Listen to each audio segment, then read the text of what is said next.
Vn is equal to, યાદ કરો ચાલો, ઝડપનું ઇક્વેશન શું આવેલું હતું? ઝડપનું ઇક્વેશન આવ્યું હતું E² / 2 NH�epsilon 0. E² / 2 NH�epsilon 0. Z બરાબર 1 લેવાના છે, કારણ કે આપણે હાઇડ્રોજનની વાત કરીએ છીએ, હાઇડ્રોજન માટે. તો આવું ઝડપનું ઇક્વેશન આવ્યું તો આપણે સાબિત કર્યું હતું ત્રિજ્યા અને વેગ અને ઉર્જા આ ત્રણના ઇક્વેશન સાબિત કર્યા હતા. વેગ અને ઝડપ અહીંયા આપણે એક જ લેવાની છે, એટલે E² / 2 NH�epsilon 0. બસ આની અંદર આપણે 1 2 3 n બરાબર મૂકવાના છે, એટલે ત્રણેય કક્ષામાં ઇલેક્ટ્રોનની ઝડપ મૂકવાની છે. તો n બરાબર 1મી કક્ષામાં ઇલેક્ટ્રોનની ઝડપ V1 is equal to E² / 2H�epsilon 0. n બરાબર 1 મૂકો એટલે E છે 1.6 × 10⁻19 નો વર્ગ છેદમાં 2H 6.625 10⁻34 અને ε0 8.85 10⁻12. ચાલો, તો આના પરથી ગણતરી કરો તો પહેલી કક્ષામાં ઇલેક્ટ્રોનની ઝડપ એ તો આપણને યાદ જ છે 2.2 × 10⁶, એટલે જવાબ આવશે 2.18 × 10⁶. આગળ ઉદાહરણની અંદર પણ આવો એક દાખલો આવી ગયેલો હતો, એમાં આપણે ઇલેક્ટ્રોનની ઝડપ ધરાવસ્થામાં મેળવી. આ તમારે ડાયરેક્ટ ગોખી નાખવાની છે, સૂત્ર પરથી તો યાદ રહેવાની જ છે, પણ ડાયરેક્ટ પણ તમારે યાદ રાખવાનું છે કે પહેલી કક્ષા જે છે હાઇડ્રોજનમાં એની ત્રિજ્યા કેટલી આવે? 0.53 એંગસ્ટ્રોમ આવે. અને પહેલી કક્ષામાં ઇલેક્ટ્રોન જે ભ્રમણ કરે છે તેની ઝડપ કેટલી આવે? 2.18 અથવા તો 2.2 × 10⁶ મીટર/સેકન્ડ. ભૂલાય નહીં ક્યારેય. ચલો, 1ની વાત પૂરી થઈ ગઈ. n બરાબર 2મી કક્ષામાં ઇલેક્ટ્રોનની ઝડપ.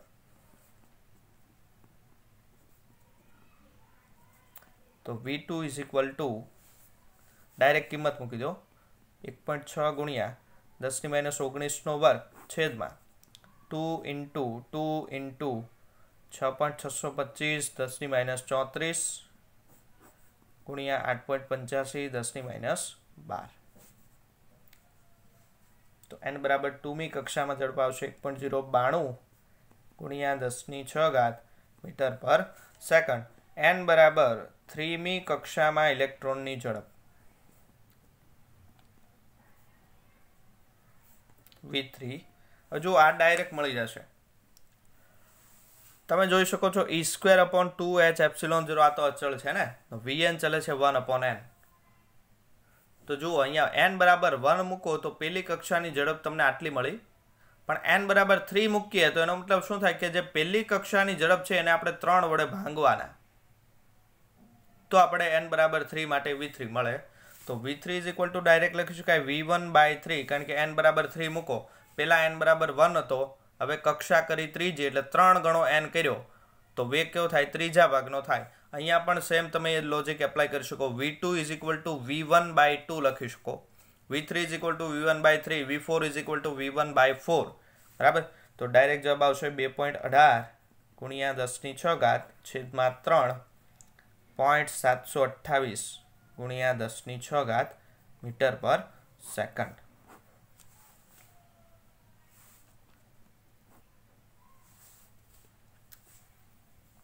તો આ 7A ની વાત થઈ. B ની વાત કરીએ તો આ દરેક સ્તર માટે કક્ષીય આવર્તકાળ મેળવો. ચાલો, આ તો વેગ મેળવવા ને ત્રણેય કક્ષા માટે n બરાબર 1 2 3 ત્રણેય માટે આવર્તકાળ મેળવવાના છે, T1 T2 અને T3. વેગ પરથી આવર્તકાળ પર જવું હોય તો એક સિમ્પલ ઇક્વેશન છે. કોઈ પણ વર્તુળાકાર કક્ષામાં કોઈ પદાર્થ ભ્રમણ કરતો હોય તો એ ભ્રમણ માટેનો વેગ બરાબર 2πr/t થાય. 11th ની અંદર વર્તુળાકાર ગતિમાં સમીકરણ આવી ગયું છે. વર્તુળ કક્ષામાં ઇલેક્ટ્રોન ભ્રમણ કરે તો એનો વેગ કેટલો હોય? 2πr/t. હવે આમાં તમારે બધાની કિંમત મૂકવાની છે.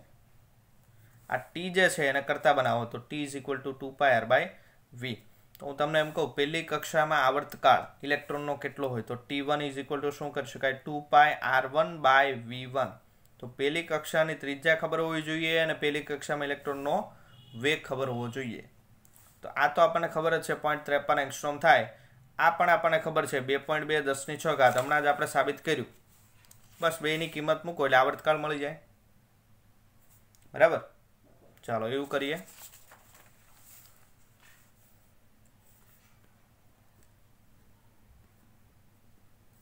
વર્તુળાકાર કક્ષામાં ઇલેક્ટ્રોનની ગતિ માટે Vn is equal to 2 pi Rn upon Tn. Tn ને કરતા બનાવી નાખો, 2 pi Rn upon Vn. n બરાબર 1 2 3 અનુક્રમે મૂકવાના છે.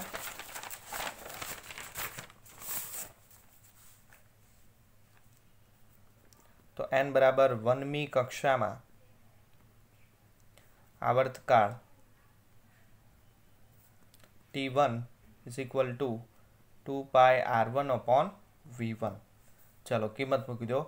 2 ગુણ્યા 3.14 ત્રિજ્યા 0.53 એંગસ્ટ્રોમ, 0.53 10 -10 અને છેદમાં વેગ આવ્યો 2.18 ગુણ્યા 10⁶. તો આના પરથી આવર્તકાળ T1 એ તમને મળશે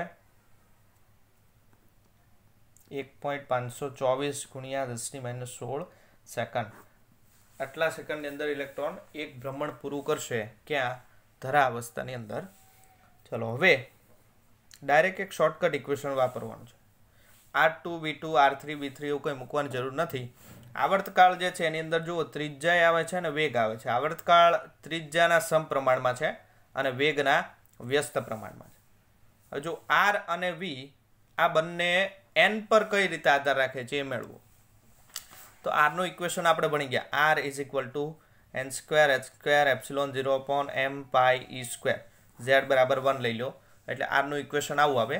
અને વેગનું ઇક્વેશન ભણી ગયા e² upon 2 nh ε0. તો આના પરથી જુઓ બધું વસ્તુ અચળ છે, માત્ર n બદલાય r બદલાય. તો r ચલે છે n² આવું લખી શકાય. અને અહીંયા n બદલાય v બદલાય તો v ચલે છે 1 upon n. ક્લિયર? v ચલે છે 1 upon n. તો હવે હું તમને એમ કહું કે nમી કક્ષાની ત્રિજ્યા Rn is equal to n² R1 થાય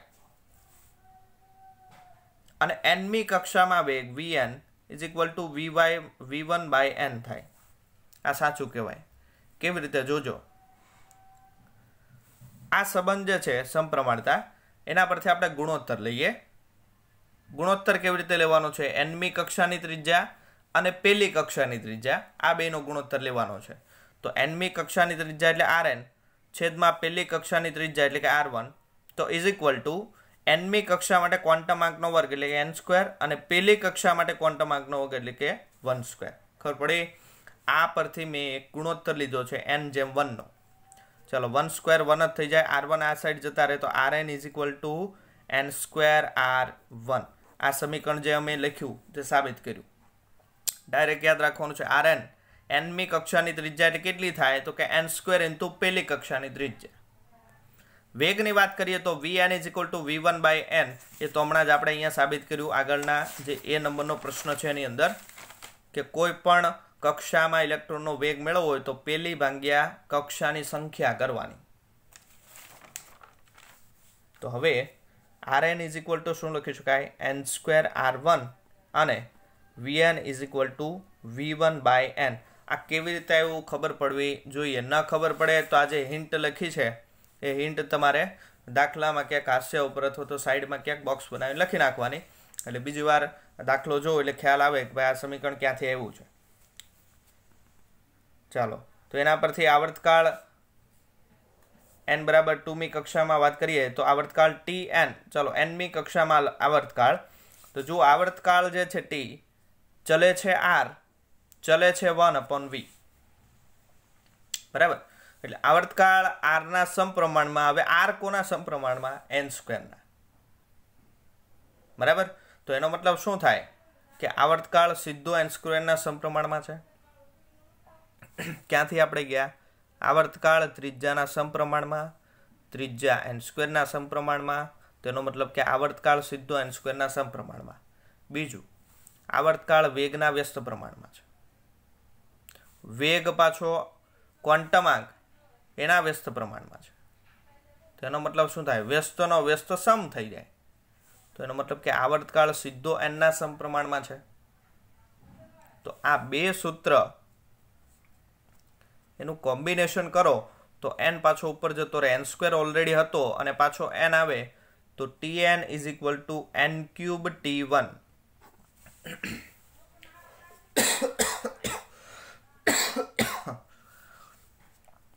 આ કેવી રીતે એવું ખબર પડી? ખાલી આ બેની કિંમત તમારે અહીંયા ચડાવવાની છે. જે આગળનું n વાળું ઇક્વેશન છે એની અંદર ચડાવો Rn અને Vn ની, તો તમને જે ફાઇનલ ઇક્વેશન મળે એ Tn is equal to n³ T1 મળશે. એટલે nમી કક્ષામાં આવર્તકાળ મેળવવો હોય તો પહેલી કક્ષાનો આવર્તકાળ ઇન્ટુ n³ કરી નાખવાનો. ચાલો, n બરાબર 1મી કક્ષામાં પૂરું, n બરાબર 2મી કક્ષામાં આવર્તકાળ.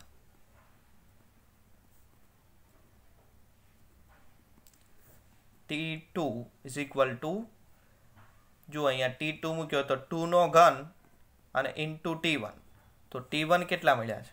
1.524 10⁻16. આનું સાદુરૂપ આપો એટલે બીજી કક્ષામાં આવર્તકાળ મળશે 1.22 10⁻15 second.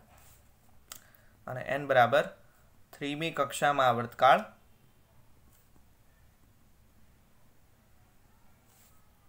T3 is equal to 3 નો ઘન ઇન્ટુ T1, તો T3 is equal to direct જવાબ આવશે 4.11 10⁻15 સેકન્ડ. 9 ગુણ્યા T1 મૂકી દો, 1.524 ગુણ્યા 10⁻16. બરાબર. તો આ નાનો અમથો દાખલો હતો, પણ ઇક્વેશન મેન છે. કોઈ પણ દાખલાની અંદર સમીકરણો આવડશે એટલે આગળ દાખલા આવડશે. 8 નંબરનો દાખલો.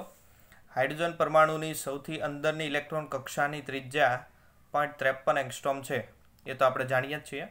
તો n બરાબર 2 અને 3 કક્ષાઓની ત્રિજ્યા કેટલી હશે?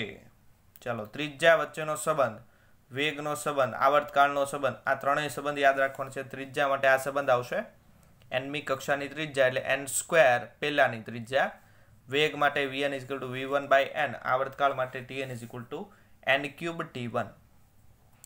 તો આપણને એવું કીધું છે પહેલી કક્ષાની ત્રિજ્યા એટલે કે R1 is equal to 0.53 angstrom છે. તો બીજી અને ત્રીજી કક્ષાની ત્રિજ્યા એટલે કે R2 બરાબર કેટલા અને R3 બરાબર કેટલા હશે? હવે Rn, nમી કક્ષામાં ત્રિજ્યા ઇઝ ઇક્વલ ટુ શું થાય? n² R1. આના પરથી આપણે R2 અને R3 મેળવીએ.